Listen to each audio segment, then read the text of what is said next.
Earth and civilization as we know it has come a long way in the past 200,000 years and has experienced a multitude of changes in that time. The human species has only existed for a mere 0.0015% of the immense 13.7 billion year age of the universe. However, humanity has conquered some of the most daunting tasks in that time period. We have come from hunting and gathering in the fields of Africa to colonizing the entire planet in a time period that is relatively a blink of an eye on the cosmic level. Some of the greatest minds to ever exist have helped push modern civilization forward and achieve goals that were once thought to be impossible.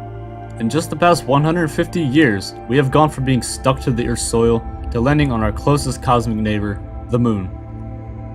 Humanity's success is nothing short of spectacular, but on the universal scale, we may be rather insignificant. What would happen if we met an advanced alien species with technology more advanced than we could ever imagine?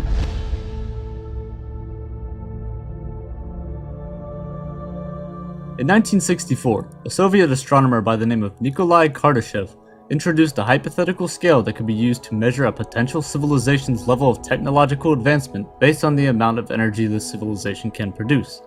It is known today as the Kardashev Scale. The scale has three traditional types, but many extensions and modifications to the scale have been proposed since its creation. The scale is logarithmic, meaning, as we go on, the amounts of power the civilization has gets much more substantial. In 1964, Kardashev defined the three base levels of civilization based on the power available to them. Type 1, the smallest of the original types, is also called a planetary civilization. This is most similar to our good old friend, Earth.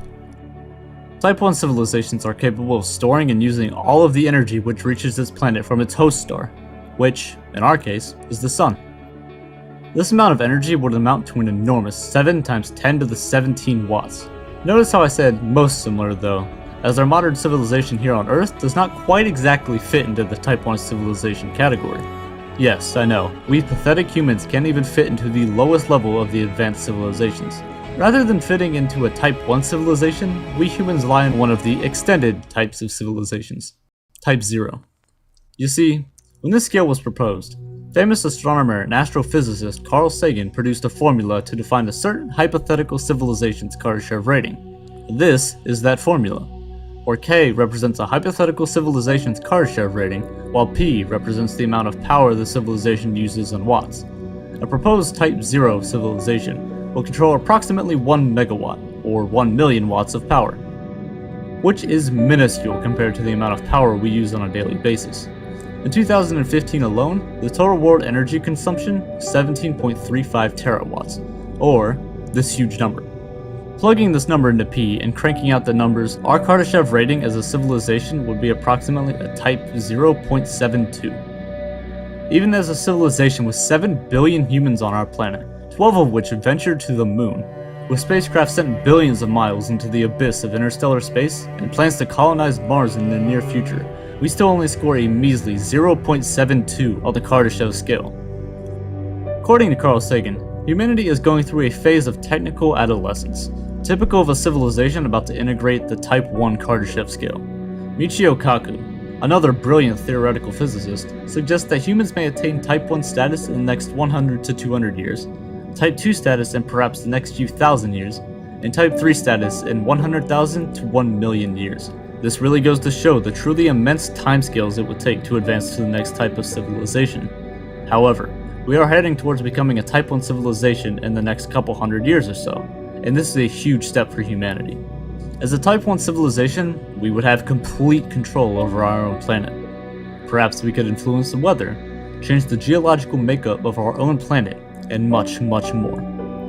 However, even this amount of power is tiny compared to the next type of civilization, Type 2. A Type 2 civilization, also referred to as a stellar civilization, can control the total energy of its host star and transfer the energy throughout the entire solar system. One popular hypothesized device used to harness the entire energy output of a Type 2 civilization's host star are called Dyson structures. You may have seen these before, as they are rather popular in science fiction. The name was coined by Freeman Dyson, and is essentially a system of orbiting solar power satellites. Basically, it's an insanely massive hollow sphere built around a civilization's host star to milk all of the energy from it. Zephyrus made a great video on this idea and you should definitely check it out. I'll be sure to leave a link to it in the description. But back on topic. Another rather exotic idea to harness energy for a Type 2 civilization would be to feed a stellar mass, for example, a star, into a nearby black hole and collect the photons emitted by the accretion disk. Now, how a civilization could somehow deposit a star into a black hole is beyond me, but it is a means of energy nonetheless. A Type 2 civilization would not only build these supermassive structures, but would control and live within them.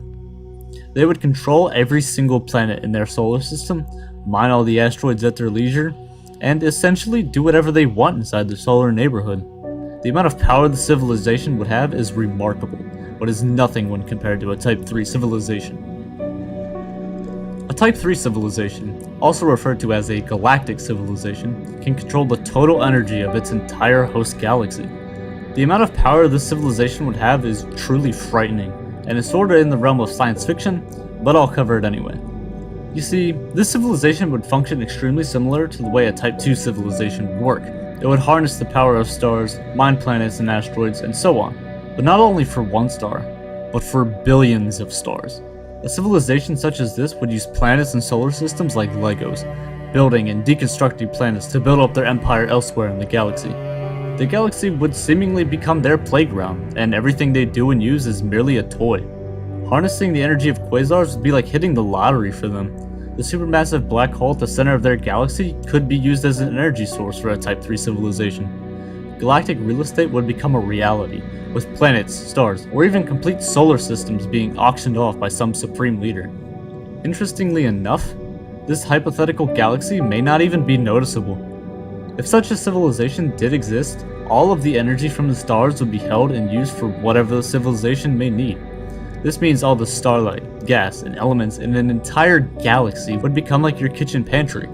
If all of the matter in their entire galaxy was exploited for energy, an outside observer would view the galaxy to be completely invisible.